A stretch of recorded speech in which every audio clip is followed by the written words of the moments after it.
बिस्मिल्लाहिर्रहमानिर्रहीम। अस्सलाम वालेकुम। कैसे हैं दोस्तों? उम्मीद करता हूँ सब खैरियत से होंगे। एक न्यू टॉपिक के साथ हम आज एक न्यू वीडियो बनाने जा रहे हैं। हमारा आज का जो टॉपिक है वो है हमारा प्रोसेस मैनेजमेंट पे। इससे पहले हमने जो चैप्टर नंबर 1 स्टार्ट किया था उसमें ऑलमोस्ट ये हमारा लास्ट टॉपिक होगा। इंशाल्लाह ये कंप्लीट हो जाएगा।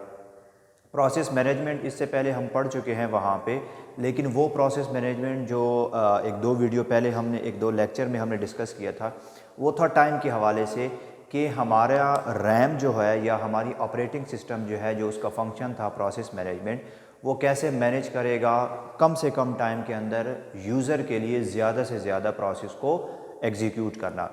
अब यहाँ पे हमारा जो प्रोसेस मैनेजमेंट है वो हमें बताया जा रहा है कि एक्चुअली प्रोग्राम और प्रोसेस में फ़र्क क्या है, एक चीज़।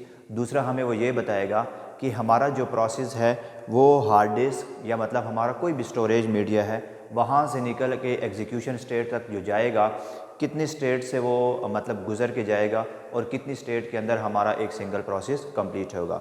तो आइए स्टार्ट करते हैं। हम देखते हैं कि हमारे पास प्रोसेस क्या चीज़ है। प्रोसेस की यहाँ पे एक दो डिफिनीशन मैंने लिखी हैं। फर्स्ट हमारे पास जो है डिफिनीशन वो a process is a program in execution, कि हमारे पास जो प्रोसेस है वो एक्चुअली वो प्रोग्राम ही है, लेकिन जब वो प्रोग्राम एग्जीक्यूशन में चला जाता है तो वो हमारा क्या हो जाता है, प्रोसेस हो जाता है। तो ये अब आपकी पहली डिफिनीशन। दूसरी भी हमारे पास डिफिनीशन ही है, थोड़ी वर्डिंग हमने चेंज कर दी है सिंपल, कि a program in execution it's called process, कि जो आपका प्रोग्राम है जब वो एग्जीक्यूशन स्टेट में होता है। एक तो होता है ना कि हमारा प्रोग्राम है, हमारे पास एक स्टोरेज मीडिया के अंदर पड़ा हुआ है, किसी स्टोरेज डिवाइस के अंदर पड़ा हुआ है, वो हमारे पास प्रोग्राम होगा। लेकिन उसी प्रोग्राम को जब हम एग्जीक्यूशन स्टेट के अंदर ले जाएंगे तो वो हमारा क्या बन जाएगा, प्रोसेस बन जाएगा। एक छोटा सा डायग्राम मैंने यहाँ पे बनाया हुआ है कि मेरे पास क्या है, P1 एक प्रोग्राम है, ठीक है। अब ये P1 जो है वो स्टोर है किसके अंदर, हार्ड डिस्क के अंदर स्टोर है, स्टोरेज मीडिया है, स्टोरेज डिवाइस है मेरे पास। अब इसी प्रोग्राम को मैं क्या कर देता हूँ, लोड कर देता हूँ, मतलब मैं यहाँ से सिंपल इसको ओपन कर देता हूँ और ओपन करके मैंने लोड कर दिया किसके अंदर, रैम के अंदर। ये मेरे पास क्या हो गया, रैम हो गया, ठीक है। अब इस प्रोग्राम को मैंने सिंपल लोड कर दिया रैम के अंदर। अब रैम के अंदर ये रेडी स्टेट में चला गया है फॉर प्रोसेस, फॉर एग्जीक्यूशन। यहाँ पे जब तक ये P1 पड़ा हुआ था हार्ड डिस्क के अंदर तो ये मेरे पास कहला रहा था प्रोग्राम, लेकिन यहाँ हार्ड डिस्क के अंदर से यूज़र ने इसको क्या कर दिया, इसको लोड कर दिया, कहाँ पे, रैम के अंदर लोड कर दिया। तो यही प्रोग्राम हमारा क्या कहलाएगा, अब प्रोसेस कहलाएगा। ठीक हो गया, सिंपल ये चीज़ है हमारे पास जिसकी हमने डिफिनेशन लिखी है कि a program in execution is called process और process is a program in execution. तो ये इसका सिंपल डायग्राम की मदद से एक छोटा सा कंसेप्ट हो गया। दूसरा हमने कहा इससे आगे प्रोसेस और प्रोग्राम के अंदर जो मेन फ़र्क है वो इस सेंटेंस से ज़ाहिर हो जाएगा कि process uses various resources of computer such as CPU time, files, input output devices. अब देखिए हमारे पास यही प्रोसेस या यही प्रोग्राम जब तक यहाँ पे इसके अंदर स्टोर था तो ये कोई भी चीज़ यूज़ नहीं कर रहा था। हमारा प्रोग्राम कोई भी चीज़ यूज़ नहीं कर रहा था, सिंपल उसने क्या की थी, उसने एक जगह पकड़ी हुई थी, वहाँ पे वो स्टोर था। लेकिन वही प्रोग्राम जब हमने लोड कर दिया रैम के अंदर तो ये क्या कर रहा है, ये यहाँ पे रिसोर्सेज यूज़ कर रहा है। किस चीज़ के रिसोर्सेज यूज़ कर रहा है, अब इसने रैम के अंदर रिसोर्स यूज़ किया हुआ है, मतलब इसने सिंपल रैम के अंदर भी जगह पकड़ी हुई है। रैम से फिर आगे ये कहाँ पे जाएगा, रैम से आगे फिर ये जाएगा CPU के अंदर। CPU के अंदर इसकी एग्जीक्यूशन होगी, पूरा का पूरा प्रोसेस कंप्लीट होगा। CPU के रिसोर्सेज भी यूज़ करेगा। जब ड्यूरिंग एग्जीक्यूशन इसको किसी इनपुट या आउटपुट ऑपरेशन की ज़रूरत पड़ेगी तो ये और क्या करेगा, ये उसके रिसोर्सेज भी यूज़ करेगा। तो देखिए हमारे पास प्रोग्राम जब तक किसी स्टोरेज मीडिया या स्टोरेज डिवाइस के अंदर स्टोर रहता है तो वो सिवाय उस स्टोर जगह के, स्टोर प्लेस के और कोई भी चीज़ कंप्यूटर की यूज़ नहीं करता। लेकिन जब वही प्रोग्राम हमारा प्रोसेस के अंदर आ जाता है, उस पर एग्जीक्यूशन हो रही होती है, तो वो कंप्यूटर के एक से ज़्यादा रिसोर्सेज को स्टेप बाय स्टेप यूज़ करता है। जैसे पहले स्टेप में वो रैम यूज़ करेगा, फिर CPU यूज़ करेगा, CPU से फिर किसी भी इनपुट आउटपुट ऑपरेशन की जब उसको ज़रूरत होगी तो वो उसको भी यूज़ करेगा। तो ये आपका प्रोसेस का हो गया कि मतलब प्रोसेस को आप किस तरह पहचानेंगे और प्रोग्राम आपके पास क्या चीज़ है। इसके बाद फिर हमने स्टेट्स देखी हैं कि जब आपका प्रोसेस यहाँ से निकल के यहाँ पे आता है और यहाँ से आपका process CPU, input output operation वगैरह वगैरह जितनी भी स्टेट्स होती हैं कितनी स्टेट से निकल के आपका प्रोसेस क्या हो जाता है, कंप्लीट हो जाता है। तो उसी के हवाले से हमने यहाँ पे स्टेट्स लिखी हैं कि process completes in the following states. 5 states लिखी हुई हैं जी। एक आपके पास है न्यू स्टेट, जब आपका प्रोसेस क्रिएट हो रहा होता है। दूसरा हमारे पास है ready, running, block, waiting. Block और वेटिंग ये हमारे पास एक ही स्टेट है। और लास्ट में हमारे पास है टर्मिनेटेड स्टेट। तो आइए यहाँ पे एक डायग्राम की मदद से इसको थोड़ा सा मज़ीद एक्सप्लेन करते हैं और इसमें हम देखते हैं कि न्यू स्टेट में क्या होता है, रेडी में क्या होता है या रनिंग में क्या होता है। सबसे पहला आपका प्रोग्राम होता है न्यू स्टेट में। न्यू स्टेट में हम क्या करते हैं, न्यू स्टेट में आप कोई प्रोग्राम क्रिएट करते हो। न्यू स्टेट में हम क्या करते हैं, प्रोग्राम क्रिएट करते हैं।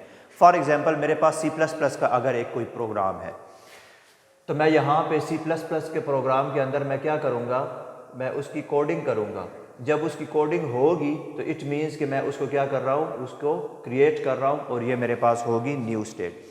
जब मेरी वो कोडिंग, वो क्रिएशन वाली स्टेज कंप्लीट हो जाएगी, मेरा प्रोग्राम तैयार हो जाएगा, उस प्रोग्राम को मैं क्या कर दूँगा, उस प्रोग्राम को मैं नेक्स्ट स्टेट पे भेज दूँगा जो कि मेरे पास क्या है, रेडी स्टेट। रेडी स्टेट में हमारा प्रोग्राम तब होता है जब हम कहते हैं कि हमारा प्रोग्राम अवेलेबल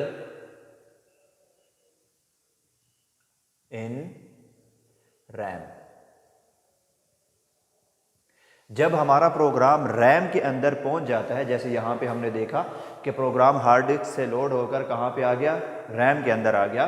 तो जब हमारा प्रोग्राम न्यू स्टेट में कंप्लीट हो जाता है, रेडी स्टेट में हम कहते हैं कि हमारा प्रोग्राम रेडी स्टेट में पहुंच गया। रेडी स्टेट मीन्स कि आपका प्रोग्राम अब रैम के अंदर जाके इंतज़ार कर रहा है। किस चीज़ का इंतज़ार कर रहा है, इस चीज़ का इंतज़ार कर रहा है कि कब उसका नंबर आएगा और कब ऑपरेटिंग सिस्टम आपकी उस प्रोसेस या उस प्रोग्राम को वहाँ से उठा के CPU की तरफ भेजेगी।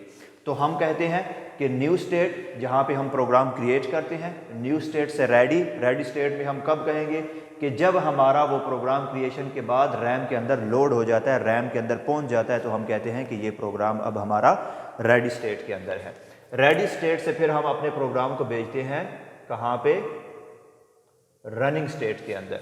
रनिंग स्टेट में आपका प्रोग्राम कब होता है, जब हम कहते हैं कि हमारे प्रोग्राम पे प्रोसेसिंग क्या हो गई है, स्टार्ट हो गई है।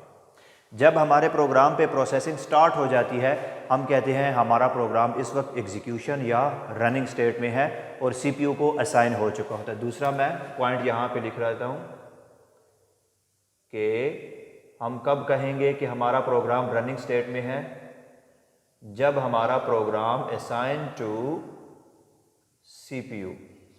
जब हमारे प्रोग्राम को CPU को असाइन कर दिया जाता है तो हम कहते हैं कि हमारा प्रोग्राम क्या है, रनिंग स्टेट में है। रनिंग स्टेट के बाद हमारे पास जो आखिरी स्टेट आती है वो क्या है, टर्मिनेटेड स्टेट। टर्मिनेटेड स्टेट में हमारे पास कब पहुंचता है प्रोग्राम, टर्मिनेटेड स्टेट में तब पहुंचता है जब हम कहते हैं कि एग्जीक्यूशन क्या हो गई है, एग्जीक्यूशन कंप्लीट हो गई। एग्जीक्यूशन कंप्लीट हो गई है और यूजर ने क्या कर लिया है, यूजर गेट्स द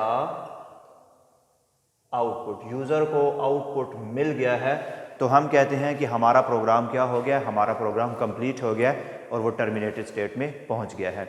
यहाँ पे एक दूसरी स्टेट भी है जिसको हमने ब्लॉक्ड और वेटिंग स्टेट का नाम दिया है। अब ये क्या चीज़ है, इसको हमने क्यों स्किप कर दिया है। अब देखें, जितने भी हमारे प्रोसेस हैं वो सारे के सारे जितने भी प्रोसेस हैं, ज़रूरी नहीं है कि हर प्रोसेस में हमारा प्रोग्राम या हमारा प्रोसेस ब्लॉक या वेटिंग स्टेट से होकर गुजरे।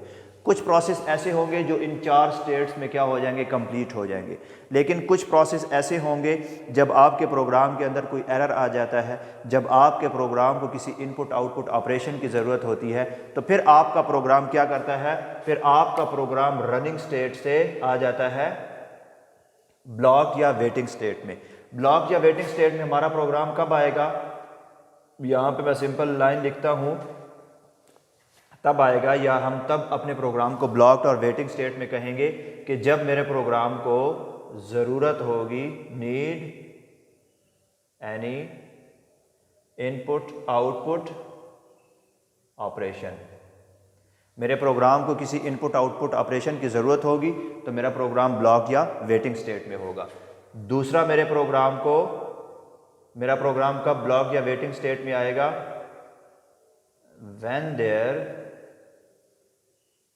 when there is any error occurs।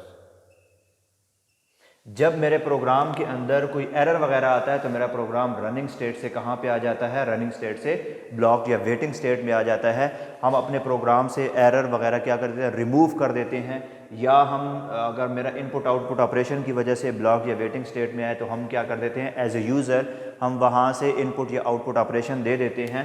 As a user मैं यहाँ पे क्या करता हूँ? एज ए यूज़र हम यहाँ से इन दो चीज़ों को क्या करेंगे? रिमूव करेंगे। अगर आपके पास एरर है तो एरर को रिमूव करने का काम भी किसका है? यूज़र का है। अगर इनपुट आउटपुट ऑपरेशन की ज़रूरत है तो वो इनपुट आउटपुट ऑपरेशन भी किसका काम है? यूज़र का काम है। जब यूज़र इन दोनों में से कोई भी काम कर लेता है तो फिर आपका जो वो प्रोसेस या प्रोग्राम होता है वो यहाँ से निकल के दोबारा कहाँ पे जाता है? यहाँ से निकल के दोबारा से रेडी स्टेट में जाएगा, मतलब रैम में चला जाएगा। रैम से फिर दोबारा से रनिंग स्टेट में, और रनिंग स्टेट से फिर एट द एंड वो चला जाएगा टर्मिनेटेड स्टेट में। तो ये था हमारा आज का टॉपिक, प्रोसेस कि आपका प्रोग्राम जो स्टोरेज डिवाइस के अंदर या स्टोरेज मीडिया के अंदर स्टोर होता है वहाँ से वो सीपीयू तक कैसे पहुँचता है और अपने प्रोसेस किन किन स्टेज से गुज़र के वो अपना प्रोसेस कंप्लीट करता है। आई होप कि इंशाल्लाह समझ आई होगी।